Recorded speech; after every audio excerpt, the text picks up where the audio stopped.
Hello guys, कैसे हो आप सभी लोग। आई होप आप सभी अच्छे होंगे। तो लास्ट क्लास में हमने देखा था कि वेरिएबल्स क्या होते हैं। साथ ही साथ हमने जाना कि डाटा टाइप्स क्या होते हैं और कितने टाइप्स का डाटा टाइप जनरली हमारे पास वीबीए कोडिंग में होता है।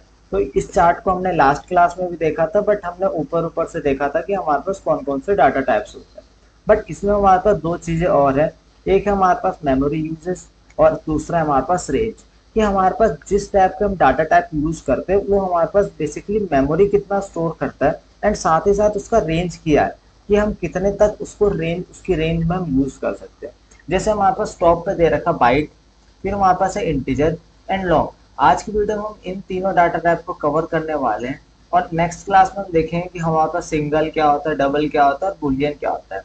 और साथ ही साथ हम जानेंगे इस वीडियो में हम किस तरीके से वेरिएबल को यूज कर सकते हैं और स्टोर करा सकते हैं वैल्यू किसी में।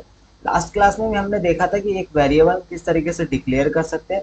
साथ ही साथ हमारे पास डिफरेंट कौन कौन से हमारे पास रूल्स एंड रेगुलेशंस होते हैं जिसे हमें फॉलो करना पड़ता है जब हम एक वेरिएबल को डिक्लेयर करते हैं।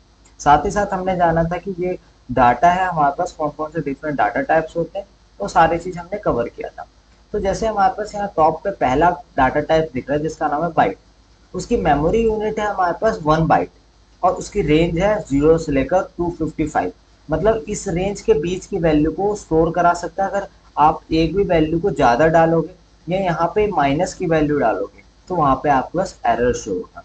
उसी तरीके से जो यहाँ पे हमारे पास इंटीजर दे रखा है उसका मेमोरी यूनिट हमारे पास 2 बाइट है एंड साथ ही साथ जो उसका रेंज है वो कुछ इस तरीके से यहाँ पे डिफाइन हो रखा है 32,000 से लेकर यहाँ पे 32,000 पॉजिटिव का।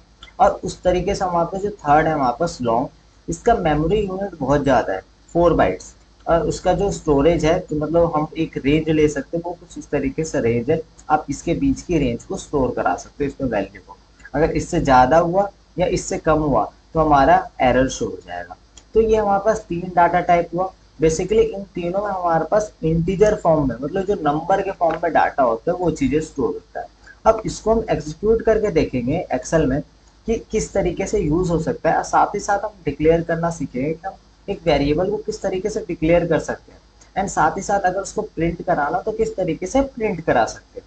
लास्ट क्लास में हमने देखा था जैसे हमारे पास यहाँ दे रखा है A1।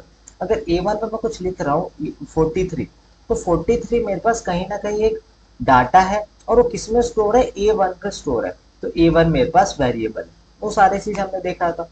उसी तरीके से हम आज हम कोड के थ्रू समझेंगे किस तरीके से हम स्टोर करा सकते हैं एंड उसके डाटा को हम यूज करा सकते हैं और मैनिपुलेट कर सकते हैं। पहला हमें क्या करेंगे, हम इंसर्ट पर जाके एक न्यू मॉड्यूल को ले लेंगे और इसमें मैं एक न्यू न्यू मैक्रो बनाऊंगा। जैसे मैंने सबसे स्टार्ट करा और मेन नाम का मैंने एक मैक्रो बना दिया कुछ इस तरीके से।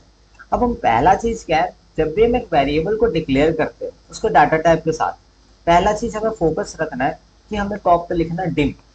डिम का मतलब होता है डायमेंशन। और उसके बाद लिखना है आपको अपने जो डाटा टाइप आप डिफाइन करो। जैसे मैं लिख रहा हूँ value value 1 as integer, byte, long, single, क्या रखना है वो आप नाम यहाँ पे डिफाइन कर सकते हो। जैसे मैं बाइट के फॉर्म में चाहिए डाटा तो मैं यहाँ पे स्टोर करा दूँ। अब मेरे को प्रिंट कैसे कराना है, हमने पहले ही पढ़ रखा है कि जैसे मैं यहाँ पे लिखता हूँ रेंज 1 और हम यहाँ लिखते थे डॉट सेलेक्ट, दो पर्टिकुलर रेंज सेलेक्ट हो जाता था। बट मेरे को यहाँ पे वैल्यू को प्रिंट कराना है, डॉट वैल्यू। और ये वैल्यू कहाँ से आएगा, ये वैल्यू हम लेंगे अभी। कैसे लेंगे, जैसे हम यहाँ पे लिखेंगे वैल्यू 1, क्योंकि ये जो हमारे पास दे रखा है वैल्यू 1, इसकी वैल्यू क्या है मेरे पास 200 कुछ इस तरीके से। और यहाँ पे मैं लिख दूंगा कि जो रेंज है, कौन सा रेंज, A1, जो A1 पे जो सेल है उसकी वैल्यू क्या है, उसकी वैल्यू बराबर है वैल्यू 1 से। और वैल्यू 1 में क्या है मेरे पास 200 स्टोर है। तो एट द एंड में क्या होगा, मेरे पास वहां पे जाके जो भी मेरा A1 सेल है, जो भी मैंने यहाँ पे वैल्यू डाली है A1, उसमें जाके क्या प्रिंट हो जाएगा, उसमें जाकर प्रिंट हो जाएगा 200, वहां पे स्टोर हो जाएगा 200।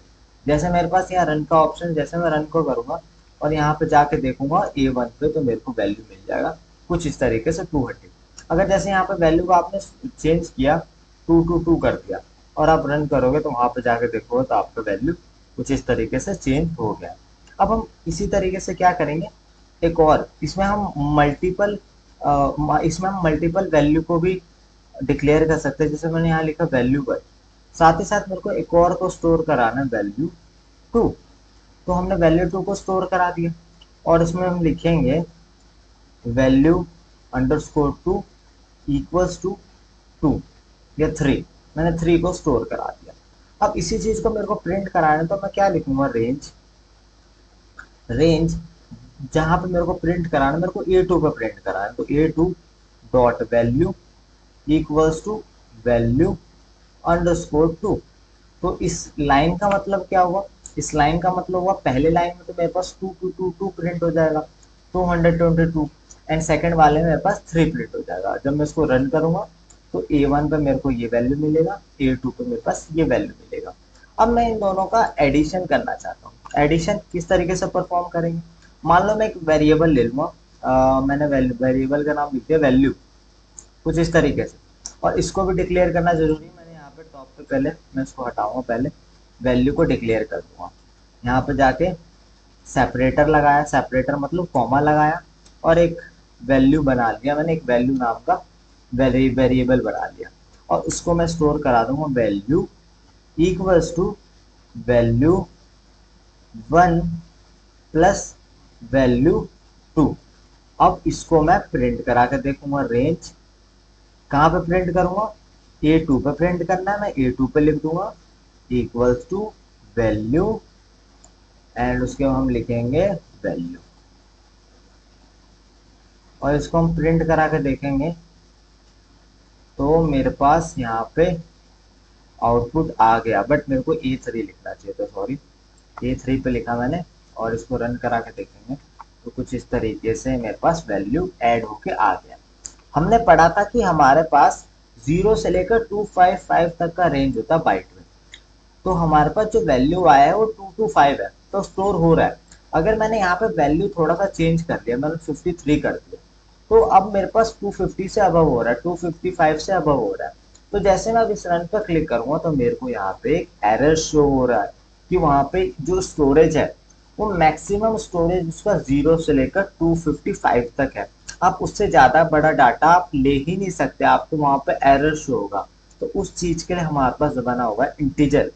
तो जैसे हमने पढ़ा कि इंटीजर का हमारे पास एक डाटा टाइप होता है, इंटीजर हमारे पास एक डाटा टाइप है, और उसका स्टोरेज कुछ हमने यहाँ पे पढ़ा देखा कि 32, यहाँ पे दे रखा 32,768 है माइनस में, और नेगेटिव की तरफ एंड पॉजिटिव की तरफ हमारा 2767।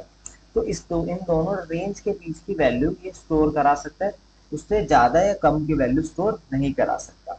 तो यहाँ पे हम जैसे इसका इंटीजर से बाइट से हम चेंज कर देंगे इंटीजर में, तो ये परफॉर्म हो जाएगा।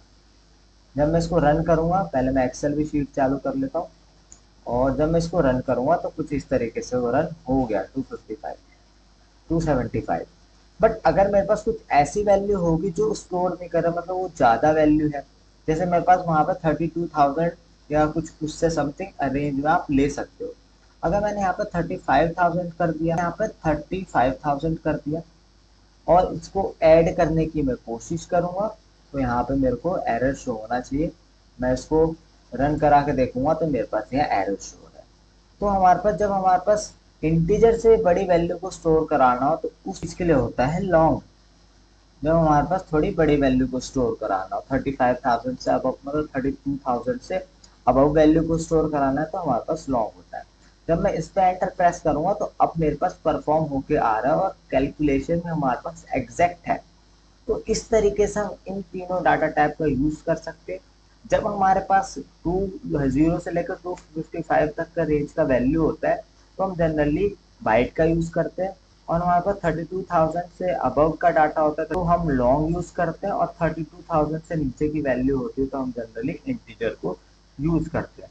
अब हमारे पास एक बात समझने के लिए कि जब हमारे पास सबसे बड़ी वैल्यू, अगर छोटी से बड़ी वैल्यू को हम लॉन्ग में स्टोर करा सकते हैं, तो हमारे पास बाइट और इंटीजर क्यों है, हम डायरेक्ट लॉन्ग का यूज करेंगे।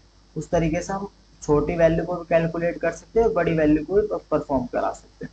बट हमारे पास ये प्रॉब्लम है, हमने यहाँ पे देखा था कि जो हमारे पास लॉन्ग है वो स्टोरेज जो कहीं ना कहीं वो मेमोरी यूज ज्यादा करता है बाइट और इंटीजर के कंपेयर में।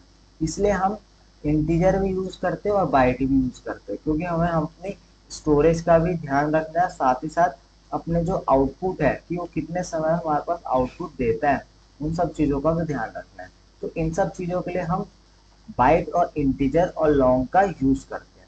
आई होप आपको ये तीनों डाटा टाइप क्लियर हो गया होगा। नेक्स्ट क्लास में हम समझेंगे हमारे पास सिंगल क्या होता है, डबल क्या होता है, और साथ ही साथ हम देखेंगे कि वेरिएबुलियन क्या होता है। उसके बाद हम देखेंगे कि स्ट्रिंग एंड वेरिएंट में अंतर क्या है, इन दोनों में सब कौन सा चीज़ यूज़ करते हैं, किस चीज़ के लिए यूज़ करते हैं, वो सारी चीज़ें हम धीरे धीरे अपने वीडियो में कवर करेंगे। आई होप आपको वीडियो अच्छा लगा होगा। अगर आपको वीडियो अच्छा लगा हो तो चैनल को सब्सक्राइब कीजिए, वीडियो को लाइक कीजिए। Thank you for watching this video.